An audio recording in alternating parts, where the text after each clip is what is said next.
আজ একটা ছোট্ট বাথরুমে 3 ফিট বাই 4 ফিটের বাথরুমে কোমোড সিস্টেম দিয়ে কল শাওয়ার যোগ করলাম। কল থেকে শুরু করে সব কিছু লাগানো হচ্ছে, আপনারা দেখুন। ভিডিওটা ভালো লাগলে প্লিজ লাইক এবং সাবস্ক্রাইব করে দেবেন।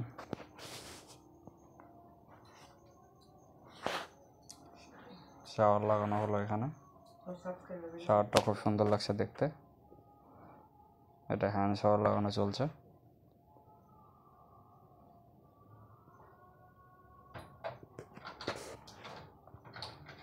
হ্যাঁ, দিল দিয়ে এখানে টাওয়াল রড হবে। পুশ শাওয়ার, জলের পোস্টটাও ভালো।